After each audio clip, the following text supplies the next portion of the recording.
Allô, bienvenue dans cette nouvelle vidéo. On parle de comment ça se passe chez le médecin. Donc, dans cette vidéo, on va simuler une rencontre à l'hôpital. Quoi dire? Ça va te permettre de bien cibler les mots et de voir un peu à quoi peut ressembler une situation chez le médecin.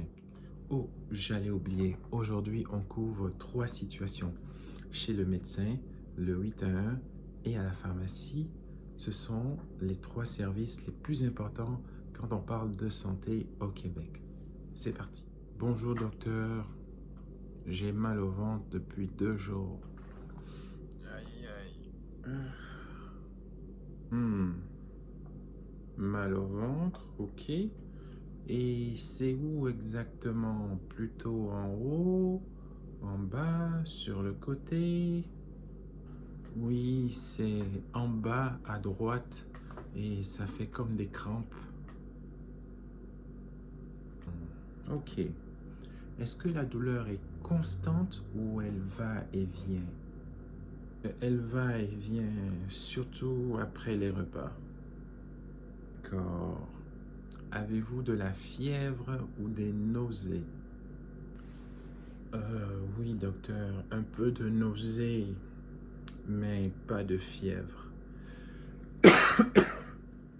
Alors, voilà une petite simulation de comment ça se passe chez le médecin. Alors, c'est important de décrire et en fait expliquer comment tu te ressens. Donc, tu vois qu'on a utilisé les mots comme j'ai des crampes, hein, c'est quand on a un peu mal au ventre. Les sensations, elles vont et elles viennent, ça va et ça vient. Donc, ça aussi, c'est une expression qu'on utilise pour dire la fréquence de la douleur, hein, comment est-ce qu'on perçoit la douleur dans le corps.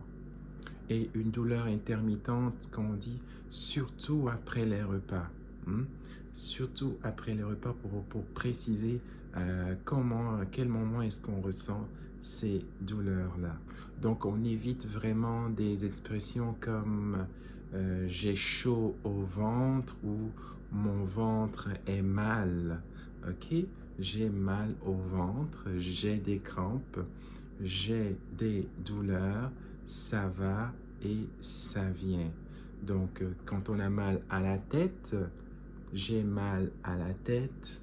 Pour le ventre, j'ai mal au ventre. OK? Et pour les autres expressions, je t'invite à me poser des questions si ce n'est pas très clair. Allez, on va passer à une autre scène qui est celle du 811. Comment on communique avec le 811?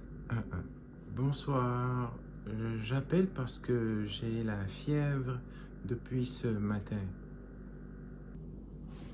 D'accord. Est-ce que vous avez d'autres symptômes, maux de gorge, difficulté à respirer?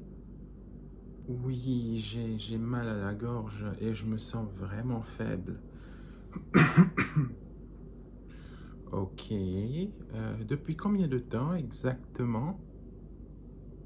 Oui, depuis hier soir environ. D'accord. Est-ce que vous avez pris quelque chose pour faire baisser la fièvre?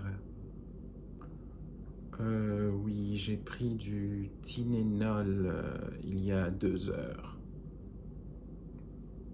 Donc voilà, donc tu vois, dans cette petite simulation, on a vu que la personne malade qui contacte le 811 s'exprime en disant j'appelle parce que, j'appelle parce que. Pour donner le motif, la raison de l'appel, on va commencer notre phrase de cette façon-là. J'appelle parce que. On va dire je me sens faible, hein, pour dire qu'on n'a pas d'énergie. Je me sens faible. Donc en résumé, j'appelle parce que je me sens faible, parce que j'ai mal au ventre.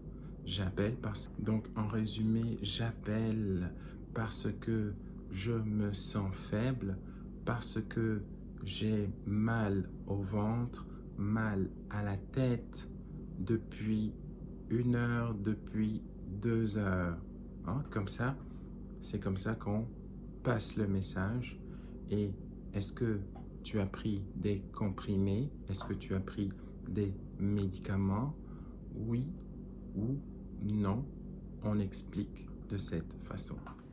Troisième situation, tu es à la pharmacie. Hein? Le médecin t'a donné une ordonnance ou tu cherches une prescription sans ordonnance. Voici une simulation. Bonjour, j'ai une ordonnance à faire remplir, s'il vous plaît. Bien sûr. Avez-vous votre carte d'assurance maladie? Oui, la voici.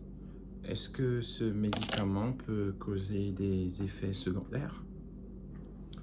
Merci. Alors, il peut causer de la somnolence.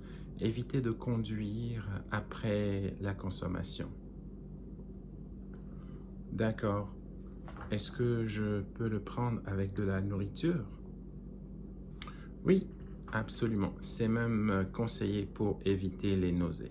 Alors voilà, comme tu as pu le constater, on vient de faire la simulation. Donc les expressions importantes à retenir à la pharmacie: somnolence, ordonnance, prise de rendez-vous, la prise, faire remplir une ordonnance. En résumé, j'ai eu une ordonnance du médecin ou du spécialiste. Est-ce que ce médicament peut causer des effets secondaires? Est-ce que je peux manger avec en le consommant? Est-ce que c'est conseillé de manger après la consommation? Ou encore, est-ce que je peux le prendre avec de la nourriture? Voilà, ça résume. Et pour le reste, je suis sûr que tu pourras très bien te débrouiller. Si tu as aimé cette vidéo, je t'invite à lever le pouce et on se dit à très bientôt pour une autre vidéo.